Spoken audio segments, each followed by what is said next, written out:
I didn't realize the legal definition of trafficked until I entered college.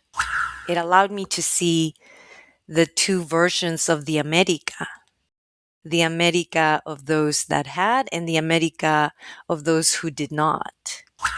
My value was contingent upon how many people can I help. It was a very clear moment for me. You have two options. You can continue to punish yourself subconsciously and continue to tell your story to yourself that your worth is based on sacrifice, or you can liberate yourself from that story that has served you well because now you're financially able to do what you want. But you can rewrite your story. And what is that story? I don't know, but there's a better story. Sabrosura pa' ti que qué.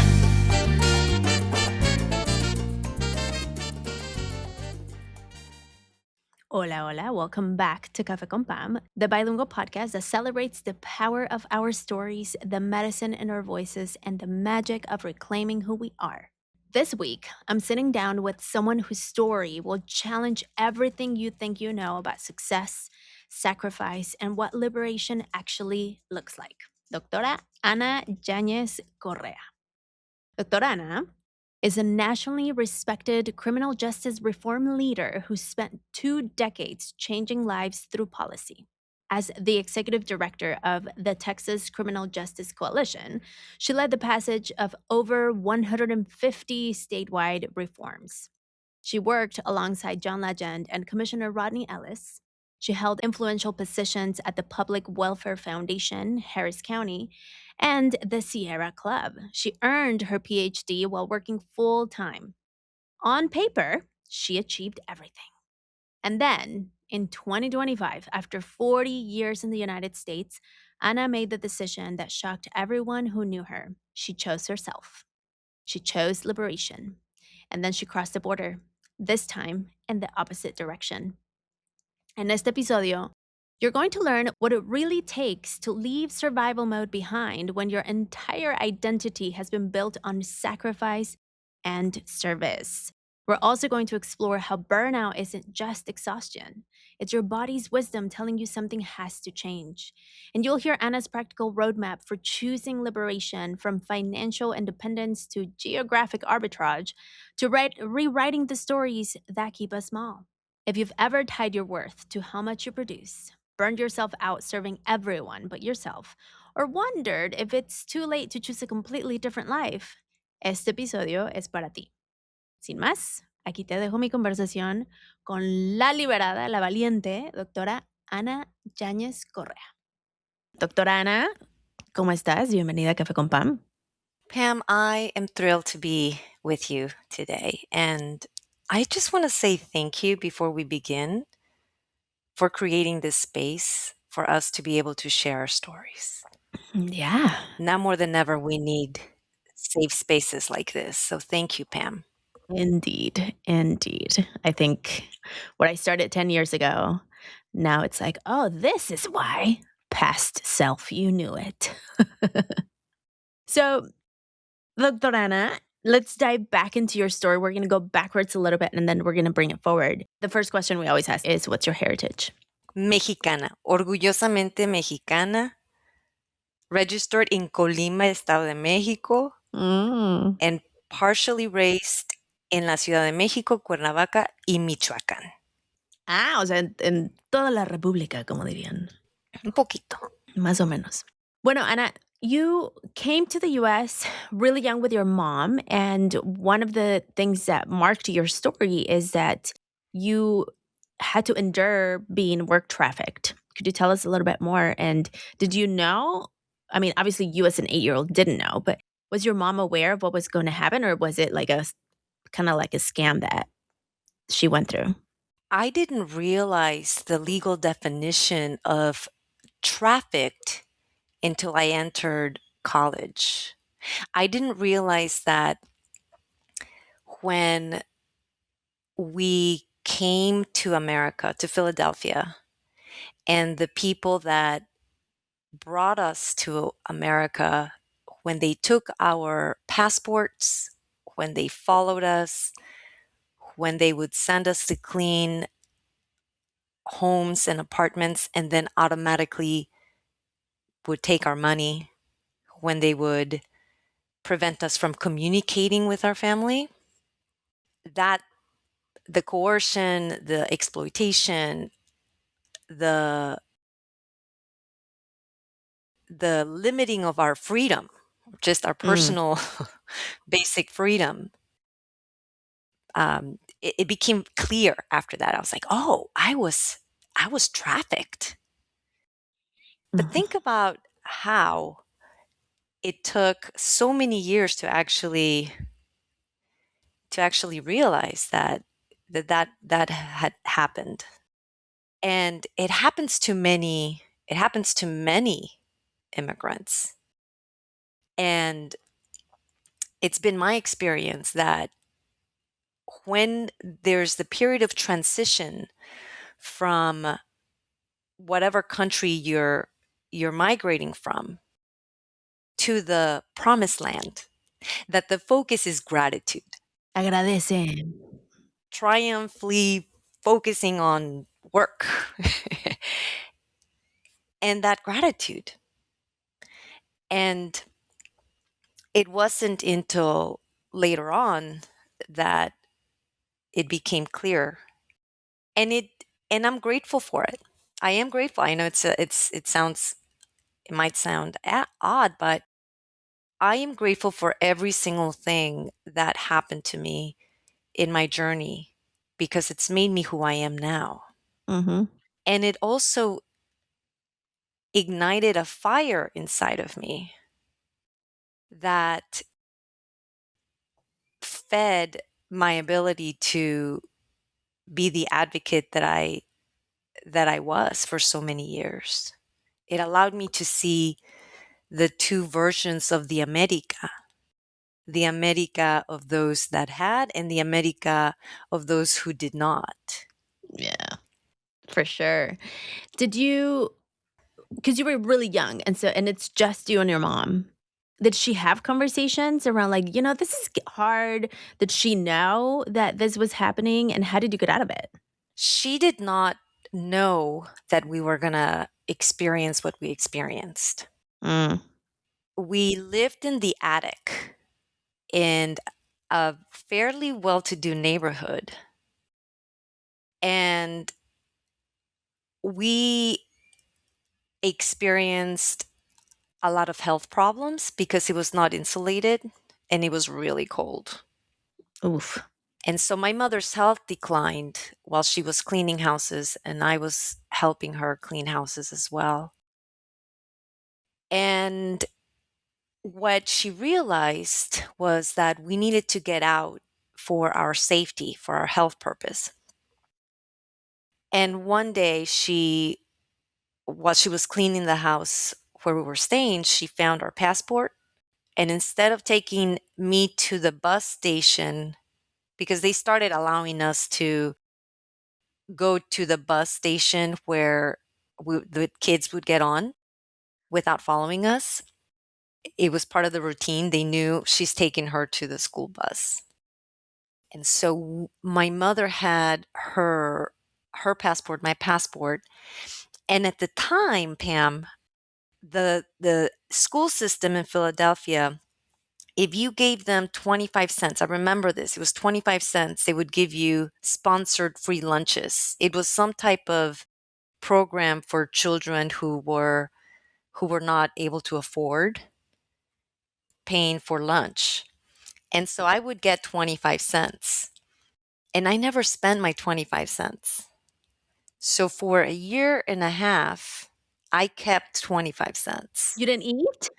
I would sneak to the kitchen, and I would my favorite my favorite thing to take at night was a can of corn, because it reminded me of esquites Claro. from Mexico, Sí. and a tuna can. And so that was basically whatever I could get at night, That's what I would take for lunch. But it was that constant saving of that 25 cents that gave us some money, some money. And I don't know how my mother was able to get the rest for a cab. And so we got on a cab and we got to the airport, and my mother had a former boss in Dallas, Texas that she reached out to, explained the situation, and he bought us the ticket. Wow. But we left everything. I had my backpack, my school backpack, and that's it. And that's how we fled that situation and ended up in Dallas, Texas. That's a lot to But it taught me unpack. the importance of saving. It taught me the importance of Totally. saving, Pam. And I know it sounds it taught me the importance of saving, and it taught me the importance of the refuge that schools create Yeah. and the refuge that having good teachers create for children, Yeah. because it was my safe space, school. Mm. Even though I didn't know the language, it was those teachers really helped. I watched a movie about this and I interviewed the actors. And it's like, to me personally, it's wild to hear a story, like a real life story from a film that was made around this. And I'm going to send it to you because I'm like, wait, was this based on your story? Because they were not in the attic, but they were in like a hidden room in the back Mm. in the film. It's kind of wild. So that's why I'm like, wait a minute. I've seen this before in a movie. Yeah, send it over to me. Yeah, Send it over to me. It was really cold. I just remember it being so cold, Pam. It was cold, but at least we had a room totally. and we didn't have to share it with anyone. It's all about perspective. It's all about perspective and reframing. So you leave and you get on this plane and you land in Texas. But I think there's an element of surviving with dignity there that I think we can learn from your mother, who realized this is not right. And what does it take for me to get out of this by keeping us as safe as possible and making it happen without putting us in danger too much and like just doing it, which is like women are just so resilient. She is everything that I have always wanted to be, Pam. And we've just always been a great team. Mm, We had long conversations about, mira, mija, we're now in Dallas. I'm going to find us a job, and I'm going to try to find a job that will allow me to have you by my side. mm, But if we don't find a job, you will need to live separated from me, but it would only be separated physically. I will reach out to you, I will talk to you every single day. And that's exactly what happened. From the age of, I would say like 12, I lived in various homes taking care of children in well to do homes, which taught me a lot. mm-hmm. It taught me that I didn't want to have children. Is that when you realized? That's when I realized, Pam, it's just a lot of work. It's a lot of responsibility, and I want to go to school. It ignited, just like my previous experience ignited my urge to do something about policies that were harmful to people. My experience being a caregiver of other children taught me that I needed to go to school Mm-hmm. and to find like, opportunities elsewhere. But my mother basically raised me through the phone. She would call me every day. I would be living in different homes. She would call me every day. How was your schoolwork? What were your challenges? What did you learn today? And she would give me tips on how to properly take care of the children that I The was taking kids. care of, the kids. And she finally found a family who allowed me to be with her, I want to say from 14 till when I entered college. But before, I used to hide in her room so that they, because I couldn't always stay where I was. And so for a while there, I I had to be hidden so that the people she was taking care of, it was a beautiful elderly couple. After they met me, they almost became like my grandparents Mm. after they met me. And they were lovely people. I to this day I think of them fondly and dearly in Highland Park, Texas. And but she raced me through the phone, and I think she did an incredible job because of the quality of time she gave me. And she never said don't do this. She never said don't do that or do this. She always gave me the option. Mm. She always explained, if this happens, this is the consequence. If you do this, this could be the outcome. And that was her way. Do you look back now and, I mean, it's all circumstantial and this is not to blame anyone, but do you think that you didn't have a childhood? Oh, 100% I didn't have a childhood, but I'm having a childhood now. Mm. I always gravitated to adults when I was a kid. My best friends were the teachers. The money that my mother made and I made, we spent putting me through private school Okay. because immigration was not raiding private schools. Mm. So strategically, we knew Okay. that they were not going to target a little girl with a private school uniform. We knew that. And the school teachers, there was a couple uh, in Bishop Lynch High School in Dallas, and the English teacher and the football coach. They were both married, and I really looked up to them. He taught me how to drive. She always encouraged me, and it was hard. It was hard because working full time plus doing schoolwork plus getting up to speed with the Mhm. language, with the requirements. And also I worked during the weekends. Oh my gosh. But what did it teach me? It taught me work ethic. It taught me the power of savings. It taught me determination. It taught me resilience. It taught me all of the things that I applied that have allowed me to retire early, Yeah. to thrive, to do whatever I want with whomever I want at whatever time I want,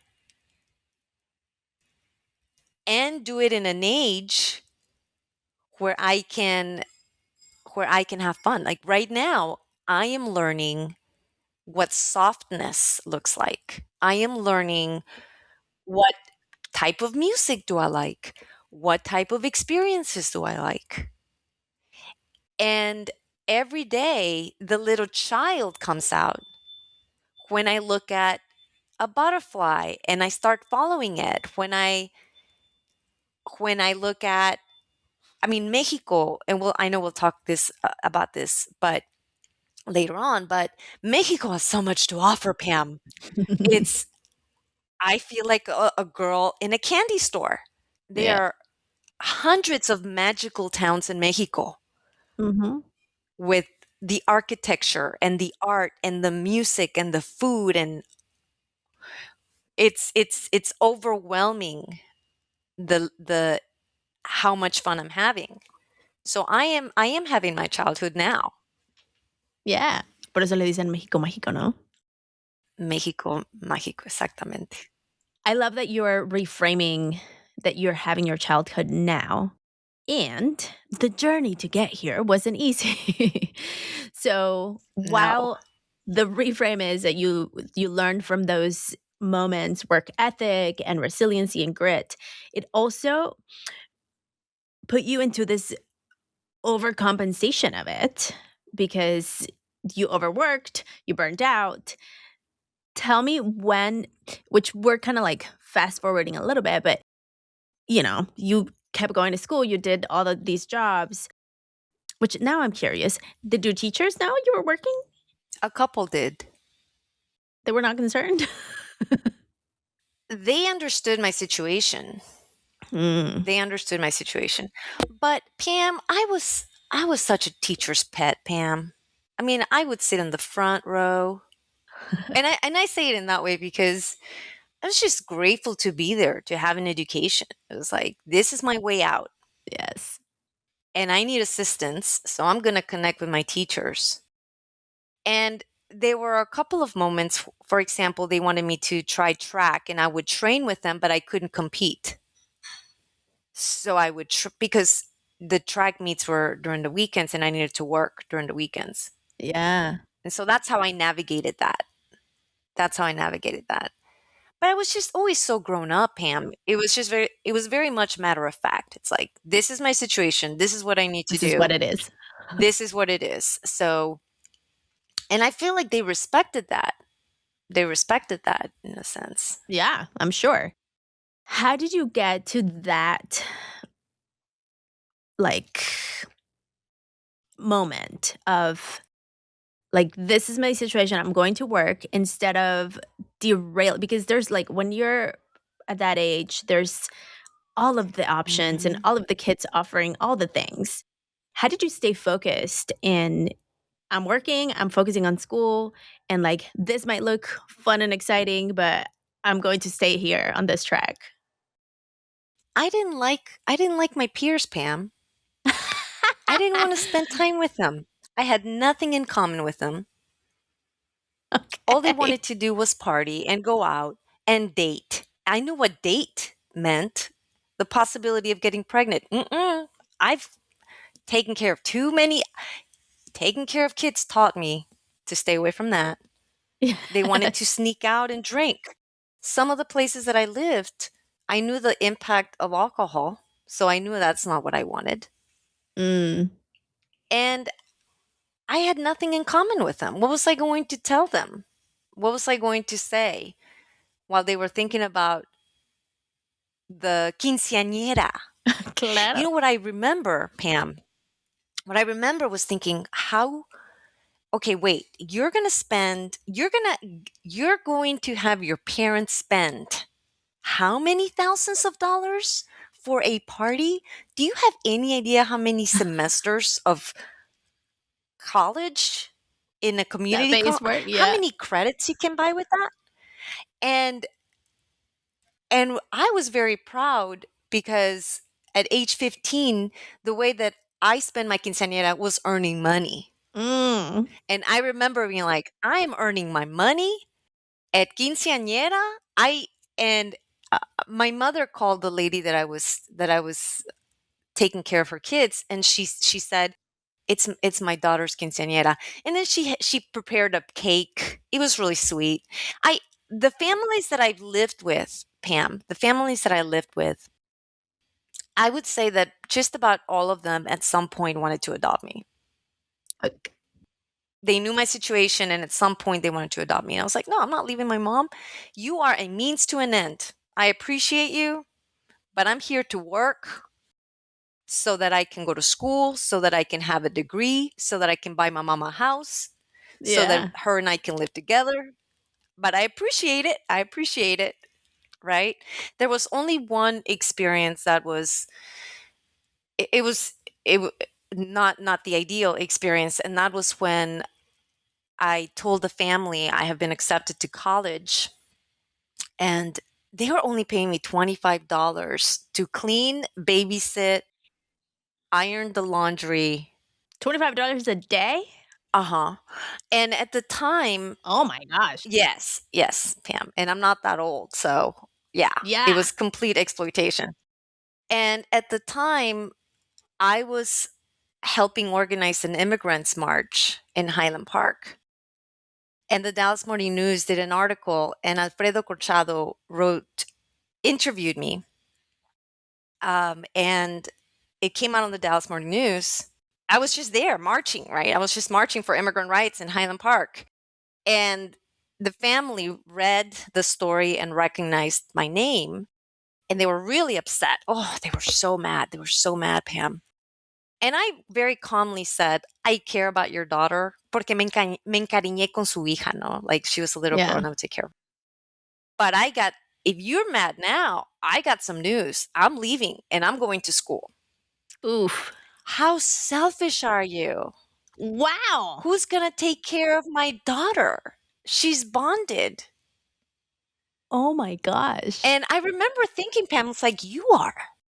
You need to take care of your daughter. You gave her You're the birth. mom. You're the mom, lady. But it was, but the other experiences, like very nice, very sweet, Pam, very sweet. So you decide to go to college, and being, I mean, someone who was very focused, did you know, or better question, I guess, how did you know that was the path? And like, because for me, I came when I was 19. I didn't know. I was like, I guess I was born here. I get this like benefits for being born here. I get to go to college. What does that look like? No idea. I wish I had done some research, but at the time there Mhm. wasn't like all of these tools. And so, did you have any mentors that guided you through that? My GPA, Pam, was not good. What? I'm telling you, it was not the best because I struggled. I struggled with Mm. getting all of the work done. I mean, I wasn't sleeping. I struggled. And when I realized that when I received my mi tarjeta de residente, it was my junior year. And I was like, I woke up. I was like, whoa, junior year is here. I am going to do so. Like that year, I did everything that I could to increase my grades. And there was a college fair. You remember, Pam, when colleges would come and students would check out? Yeah. And I had two questions for my teachers. It's like, I want to know what is the cheapest college in Texas. Like that was my number one criteria. The least expensive college was my number one criteria. And the second one was that I wanted it to be small enough to get the one-on-one interaction with my professors, because remember, they've always been critical in my They were your journey. friends. They're my friends. I wanted to be close to my friends. And I met this recruiter, Barbara Merkel, I believe was her name. And I went to her and I saw, my first criteria was met. Extremely inexpensive. And the pictures, the buildings had tejas. So it reminded me of Mexico. Like the actual, the way that the buildings looked very Mexican Yes. to me, because they all had tejas. And I told her a little bit about myself, and I said, "Listen, I'm going to be perfectly honest. I don't test well. I did not test well my SAT and ACT, and my GPA was not ideal. And this is why. I'm not making excuses. I could have tried more, but I'm just being honest with you. But look at my grades so far. And I still have my senior year. And something about that conversation, and it was only one conversation, Pam. She said, you know what? We can get you in, we can give you a probationary acceptance. Oh. We can get you probationary acceptance. And I said, okay, I'm in. I'm in. And so I didn't do, I, I did not do the research, Pam. My mother had not gone through the process. Yeah. I filled out my own application. I Same. didn't make a lot of friends in school, so it's not like I had my peers giving me I did this and I did that. Mm-hmm. But I did make really good friends with my counselors. I'm telling the adults, the connection that I made with the adults was like the key for everything. And so Yeah. my counselors, my teachers, the football coach, all of them. Um and so that's what made it. After the first semester, I my grades were they went up. I mean, they were doing great. In fact, I finished my undergrad in 3 years instead of 4, and I finished my master's in that same university. Um, so I started taking graduate courses while undergrad. Of course you did. And so I finished I finished in a year when the program was, I want to say, like 3 years. So I would come back home and I would take as many courses as I could in community college. Okay. And I would work. So I would come back home, stayed with the family that my mother and I were helping. And so I would go to community college, I would help her. And I did that. And I didn't owe anything because since I was working, and it was the cheapest school, I was paying at the time.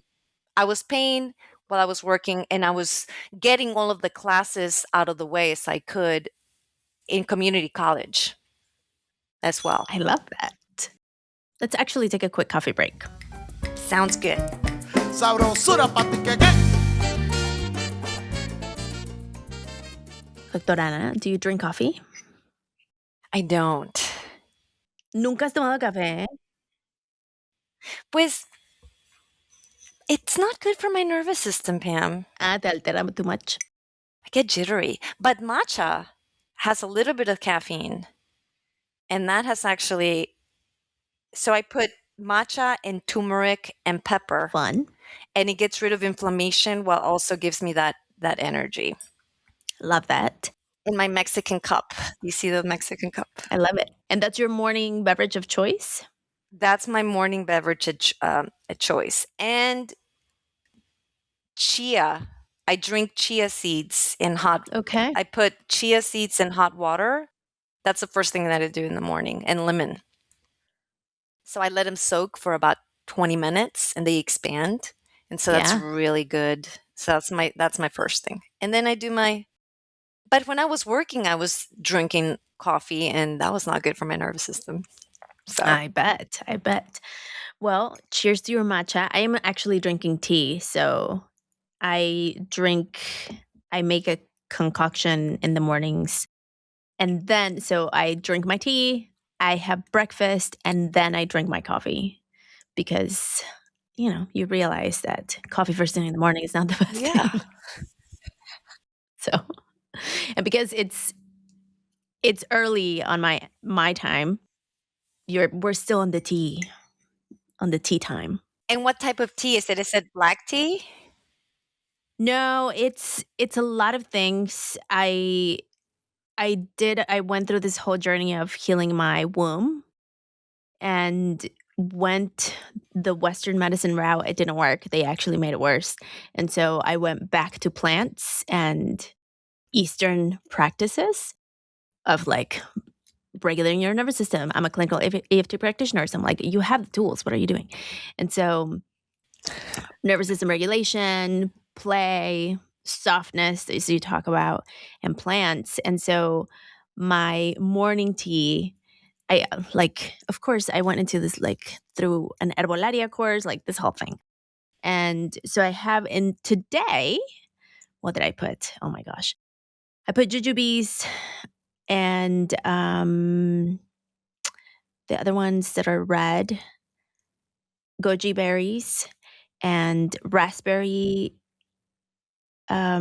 leaf tea, and fenugreek, and a little bit of ashwagandha and chamomile, for the nervous system. Oh, nice. And un poco de clavo, actually, clover, a little bit. Oh, that's really good. Mm-hmm. ¿Qué más le puse hoy? Moringa and nettles. Pam, that sounds like your own specialized. It's my own recipe.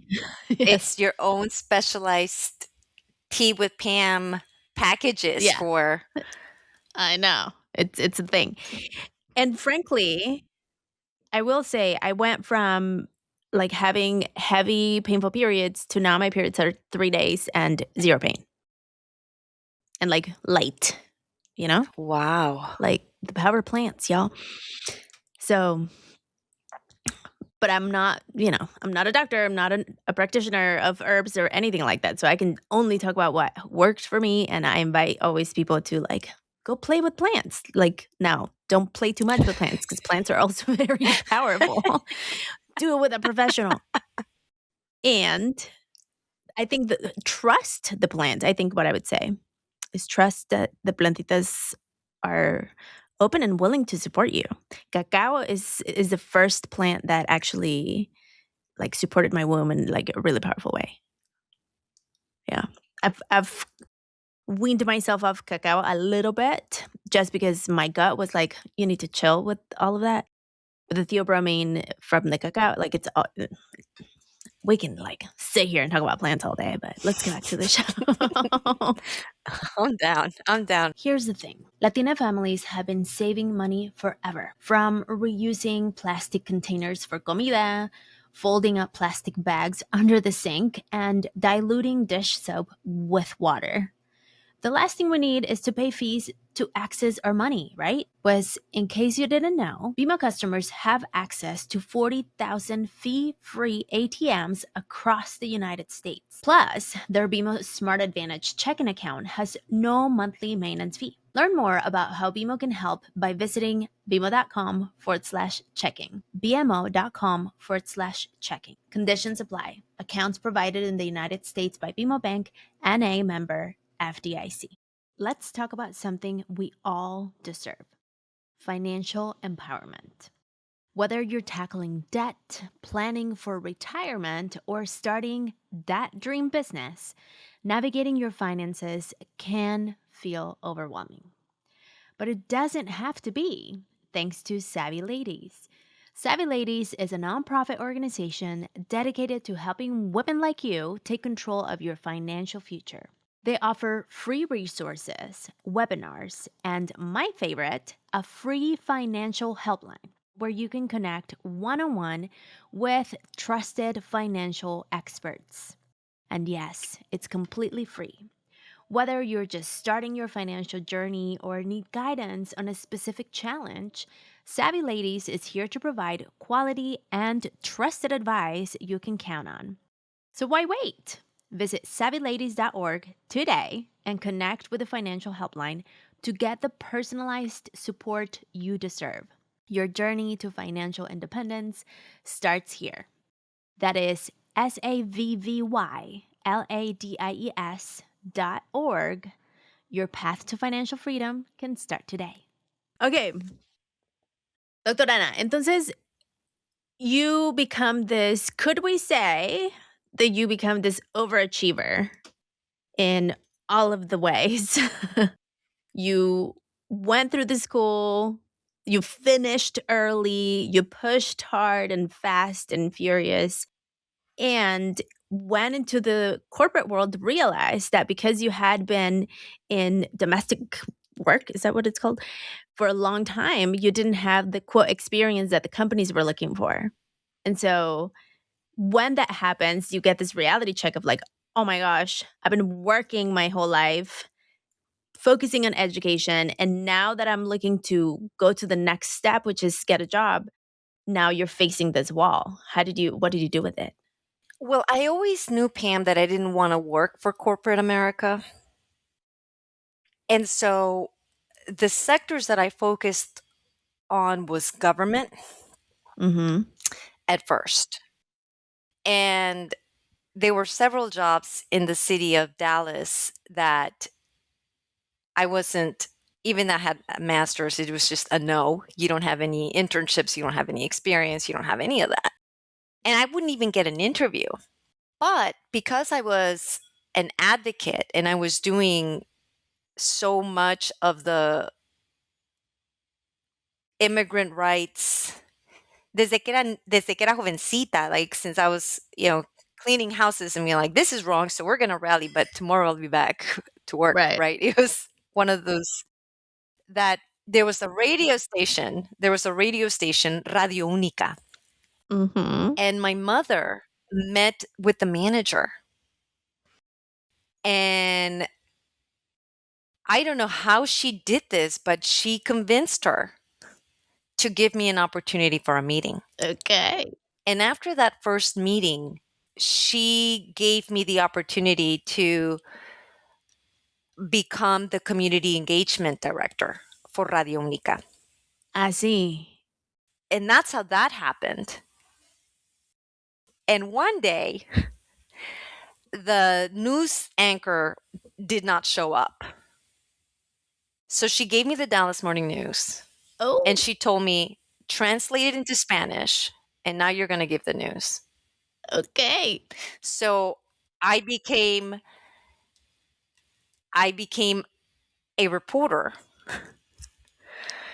while running the community affairs program, while also running a community TV show, Horizontes.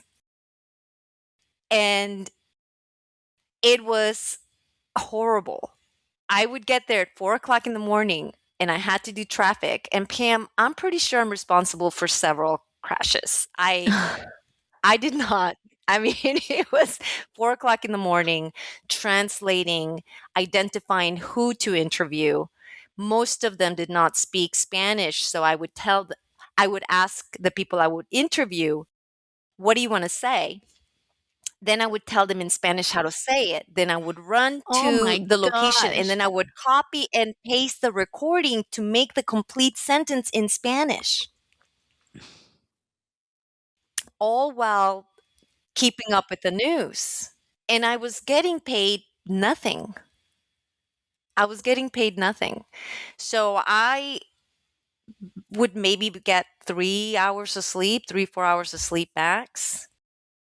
And, but that opportunity, well, first of all, it showed me how important media was and the hard work that reporters have to go through. It is not, it is difficult, it is competitive, and it's challenging to do the work. So my respect to the reporters that work hard to bring information to the public. And one of the reporting opportunities was I would interview elected officials. And there was one particular elected official that I would go after all the time because I thought he could do more. Mm. And instead, he decided to offer me a job. So he offered me a job and I became his communications director. Nice. And he offered me a job and so I became his communications director and I would listen to all of his constituents, and the constituents that I would mainly listen to out of out of the stories became policies that he filed, and that became my entry point to legislative advocacy work. Mm-hmm. And that's how that transitioned into that. At that point, do you already have your PhD, or was that the seed?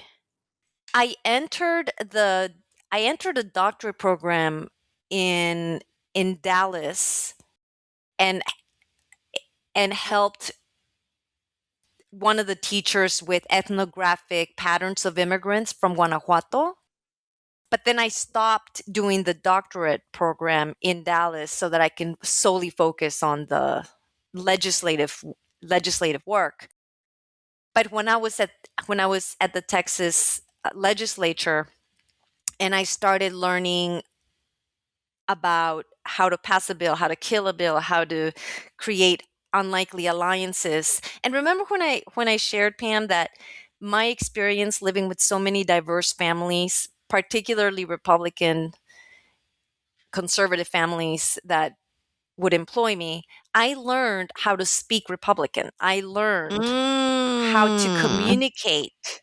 I learned about the framing and the values that Yes. were very helpful in building long-term coalitions with the business community, with the Christian Life Commission, with whoever I needed to build so that we could pass laws later on. It was those experiences that allowed me to genuinely work with them. And they always knew I was Democrat. They always knew I never hid my values regarding that. But Yeah.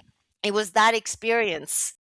And one of the advocates that would often come to our office was is a doctor, La Doctora Angela Valenzuela, who's an incredible, wonderful woman who developed multiple criteria instead of testing, just focusing and fixating on testing, looking at the individual in itself, like fully looking at the kid fully. Yeah. And she recruited me into the doctorate program in UT. And because education was so critical in my development, education administration, the way that you administer the educational policies, it really intrigued me. So that's when I went into the doctorate program. But I was working full time while also going to the doctorate program. It took me many years to complete it. And but that was the experience. And I think what the most important part for me during that time was that I saw myself in many of the constituents that would come to my boss, the thousands of children who at the time didn't even know they were undocumented, Pam, until they applied to college Mm-hmm. and didn't have an opportunity to go to college because they would have to pay international rates if they applied, Yeah. or not being able to have a driver's license because you're undocumented. And those policies became reality. One of them, well, the driver's license was vetoed, unfortunately, but the in-state tuition became reality through the partnership of a wonderful state representative at the time, Rick Noriega, and my boss at the time, Domingo Garcia, that allowed for so many children to be able to have in-state tuition. To me, that was the education was what helped me. They need to go to education. We need to move forward on that. Yeah. You move through the system in so many ways. I mean, you led the passage of over 150 statewide criminal justice policies when you were the executive director at the Texas Criminal Justice Coalition, TCJC. You were also the director of community engagement, the deputy director, interim director of Harris County Office of Justice and Safety, and the deputy executive director of Sierra Club. So the ranks are ranking. When do you realize your body has had enough? When I was in so much physical pain, Pam, I was in so much physical pain. My back, my neck, my shoulders. It's like my body just couldn't handle it anymore. Mm, The overwork, the pressure that I added on myself, the me thinking over delivering, over providing service was my identity. My identity was linked to my work. My self-worth was linked to my work. My value was contingent upon how many people can I help. Mm-hmm. And I took a step back and I thought, well, I'm a person too. I need to be able to get out of the chair and be able to walk without hurting my back, without feeling my chest tightening up, without, I mean, I had frozen shoulder on both shoulders. Oof. I 5 compressed discs. Oh. And so, Pam, I realized that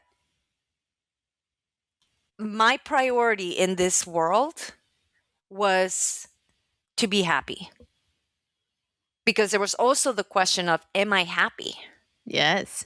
And when Trump won the second time, I knew that burnout was the best threshold that could have happened to me.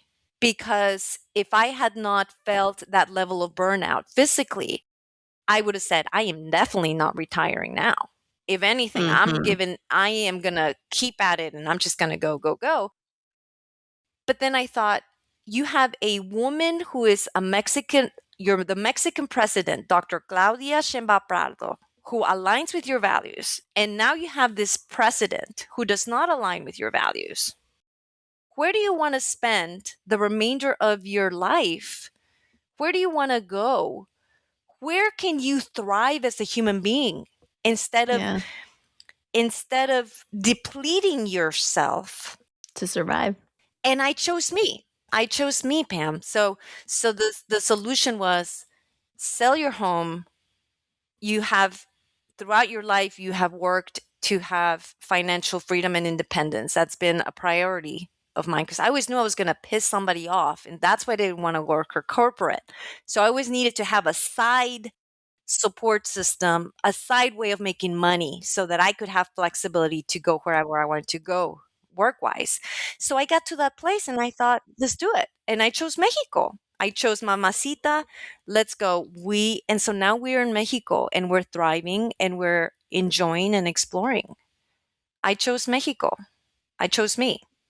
How long did it take for you to see the all of the pieces of like maybe this precedent is just not going to cut it, like if I stay in this country I'm not going to be happy, to this is where we're going and this is when we are going? How many days, hours, minutes? The minute the election results came out, I knew my spirit, my body told me, go, go. And it wasn't running away from this beautiful country that I spent 40 years of my life Mhm. giving to and receiving from. It was running towards my heritage and my roots in alignment with the leadership that is doing everything they can to support children and the elderly and human rights and dignity, all of the things that I genuinely believe in my core. Mm. So it was very clear. It was a very clear moment for me. You have two options. You can continue to punish yourself subconsciously and continue to tell your story to yourself that your worth is based on sacrifice, or you can liberate yourself from that story that has served you well because now you're financially able to do what you want. But you can rewrite your story. And what is that story? I don't know, but there's a better story. And the place that I'm going to start all over in rewriting that story is in Mexico, in reconnecting with the family, in reconnecting with the roots, in learning the Mexican story, and getting that little girl to come out and embrace life to the fullest without guilt Without guilt. of letting For sure. go. without guilt. Without guilt, Love Pam. that. Now let's make a little bit more practical, because there's, with the state of the country, the US right now, there's a lot of conversations of people saying, I don't know if I can do this. I want to leave. There's people going to Europe. There's a lot of people going to Mexico. If you were to give people 5 things they need to do to make that decision, or like after they make the decision, what are the 5 things that need to happen? What would you say so that they feel equipped and with all of the things they need to make it happen? Number one, Pam, is how are you going to make a living? It's the Mhm. most important part. That's number one. It could be a business that you build online. It could be working remotely. It could be through rental investments and property investments. That's number one. How are you going to make a living? Number two, what is the experience that you want to feel? What you know that something needs to be different. You know Mm. your soul is craving something different. So listen to your body. You don't have to have the answer logically, the logical answer, but listen to your heart and genuinely ask it, what do you want to feel when you wake up? Write that down. And I mean in detail, like what kind of weather do you want to experience? What kind of daily activities do you want to experience? You write that down. And then do your research. Where in the world can get me closer to that experience? That's number two. Number three, all of your documents ready. Mhm. Get organized in every single way. I created a trust so before I left, if anything happens to me, who's going to take care of my mom? Mhm. What charities am I going to leave my wealth to? In other words, make sure that all of your documentation is secure and ready, right? Like that's number three. Number four, as you begin departing, what do I really need? 40 years fit into 9 pieces of luggage, Pam. Wow. Let go of everything that you no longer need. Sell what you don't need. Give away what has served you and no longer need. Minimalism. Minimalism. Okay.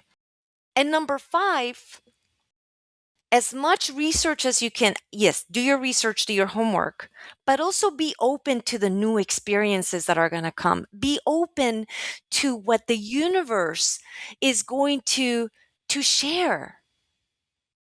Understand that the universe has your back. And that's one of the things, Pam, that I've realized Mm. throughout my whole journey. I have never been alone. It could be Diosito, la Virgencita de Guadalupe, San Miguel Arcángel, Arcángel Rafael, lo que tú quieras, like whatever universal energy that your heart aligns with. You are not alone. And the person that you're seeking is already inside of you. You just need to identify those stories that you have been telling yourself that say you cannot.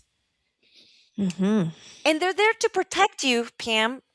I've learned that those stories are there to protect you, but at some point you got to live. And for that, you've got to say, what stories do I want to rewrite? What life do I want to live? Who do I want to live it with? And where? And then just create your plan. Look at YouTube videos from all of the expats that are traveling all over and get excited about the possibilities. Yeah. It will happen before you know it. It will happen before you know it. I love that. Oh my gosh, we arrived at the end. Thank you so much for sharing your story, Doctora Ana Yáñez-Correa. Tell us all the places and spaces where people can find you. They can go to my Instagram account, Ana in Mexico Lindo, and sometimes I post my where I go, and right now I'm just exploring Mexico and learning what it's like to be learning ways of liberation in all ways. But people can look me up in Ana in Mexico Lindo Instagram. Pam, eres un amor. Que Dios te bendiga. Gracias por todo lo que haces. No, gracias a ti por todo lo que hiciste en toda tu carrera, for giving us the example, and also modeling, ¿no? O sea, encontrar ese momento de decir: "Hasta aquí llego, and I'm gonna do what's best for Hasta aquí. me." But I have a couple of questions, like, final questions. A ver, Pam. Do you have a remedio that you wanna share with us? Breathing work. There's one breathing method that helps me that has helped me through all of my through the transitions. It's very simple. It's 2 breaths, hold it, and then release. So it goes a little something like this, Pam. So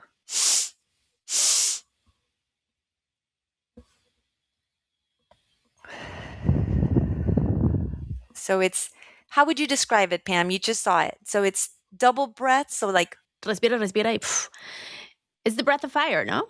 uh-huh. Is that breath of fire? I think the breath of fire is more like it's more like this, I think. But this one, I know there's got to be a name to it because it Yeah. automatically gets rid of cortisone. But it's Mhm. like sip, hold, sip, Yeah. right? Like sip a breath in, hold it, sip a breath in, and then hold it, hold it, hold it, and then release it slowly.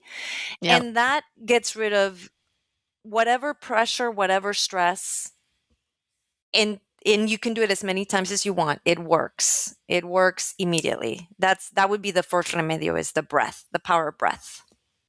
I love that. And do you have anything on your desk that grounds you? Connect, like, when you look at it, you're like, "This is my thing." A picture of my mom and I, um, and also a well, right now I'm looking for it right now, but it's it's a it's a black onyx stone. Ooh, onyx is strong. That's very grounding. That's very grounding. Mhm. Powerful. Last question is, how do you show up with your main character energy? It's the liberated Anna. Right now it's the remembering who I've always been, Anna. Yes, I love that. Is the liberated Anna. Esa es la energía que yo tengo en mi corazón ahorita, es energía de liberación. Me encanta. Bueno, muchas gracias por compartir tu historia. Obvio, nos faltaron así como que 1000 detalles, pero we only have an hour, so what can we do? Pero gracias por all the modeling that you've done throughout, for sharing your story. Can't wait for your book to come out one day. Y bueno, we'll bring you back then. Gracias, precioso. Un abrazo. Bendiciones to you, your family, and all of your Thank you. listeners. Thank you, thank you. Bueno, that was my entrevista con doctora Ana Yáñez-Correa, and honestly, I'm still sitting with it. I'm sitting with the weight of what she survived, the magnitude of what she built, and the courage it took to walk away from all of it. Pero algo que me pegó es que Ana didn't just achieve the American dream. She overcame, she surpassed it. She went from being work trafficked as a child to becoming one of the most influential voices in Texas criminal justice reform. She passed 150 policies. She worked at the national level. She had the titles, the recognition, the impact, and her body screamed at her to stop.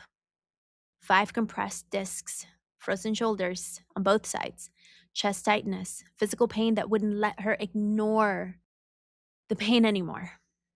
And what I keep thinking about is how many of us are doing exactly what Anna did for decades, tying our worth to our work, our value to how many people we help, our identity to our sacrifice. We tell ourselves the work is too urgent, the need is too great, and we can't stop. And our bodies break down trying to get our attention. Doctora Ana said something that I can't stop replaying in my head. My identity was linked to my work. My self-worth was linked to my work. My value was contingent upon how many people could I help. Oof. And then she asked herself the most revolutionary question. I'm a person too. I need to be able to get out of the chair and walk without hurting my back. Oh, that's the medicine right there. The permission to be a person, a human, not just a worker, not just a helper, not the strong one who can't handle anything, a human who deserves to feel good in her own body. And what moves me the most is that Dr. Ana isn't just talking about, listening to your body. She's living it. She is in Playa del Carmen with her mom, having the childhood she never got to live. Following butterflies, exploring magical towns, learning what softness feels like in her body. She said she's rewriting her story, and the place she's starting is Mexico, reconnecting with her roots. Letting that little girl who saved 25 cents in an attic finally come out and play. Mm. And this is what liberation looks like, not just leaving a job or a country. It's also leaving the story that says your worth comes from sacrifice. It's choosing yourself after decades of being chosen by circumstances or choosing service. It's trusting that the universe has your back and that you've never been alone and that the person you're seeking is already inside of you. She lives within. So, if this conversation stirred something in you, if you recognize yourself in Dr. Ana's overcommitting and her burnout and her realization that there has to be a different way, me encantaría if you share this episode with someone you love. Share this episode with your bestie who's burning out. Share it with your prima who thinks she can't stop working. Share it with anyone who needs to hear that choosing yourself is not selfish, it's sacred. Tag Ana, of course, Ana in Mexico Lindo on Instagram, and let her know what resonated. Let me know too. Tag us. And if you're listening and perhaps thinking, oh, I wish I could do that, but I can't, go back and listen to Ana's 5 steps. She made it practical. She made it possible. Financial plan first, listen to your heart, get your documents ready, embrace minimalism, do your research, and trust that you're not alone. Este episodio is proof that it's never too late to rewrite your story. The survival mode can end, that liberation is possible for us, that the little girl inside you who's been waiting her whole life to be free, she's still there, and she deserves to come out and play. Bueno, como siempre, muchas gracias for being here. Thank you so much for listening, for choosing to grow with me, for growing together, for staying and listening to Ana's story, even when it got heavy. Don't take your ears for granted. I'm so grateful you're here. Nos vemos la próxima semana y como siempre, always, stay shining. Café con Pam is created con mucho amor by our small but mighty team. Content production by Nancy Jaimes. Podcast management by Maru Linardi. Social media and marketing by Brenda Figueroa. And me, your host, Pam Covarrubias. To keep the cafecito brewing and the healing flowing, join the Supporters Club for only $5 a month and access early episodes, behind-the-scenes vibes, and exclusive minisodes you won't hear anywhere else. Screenshot this episode and tag me and share what resonated. I love seeing your takeaways. Follow on your favorite podcast platform and subscribe to our YouTube channel.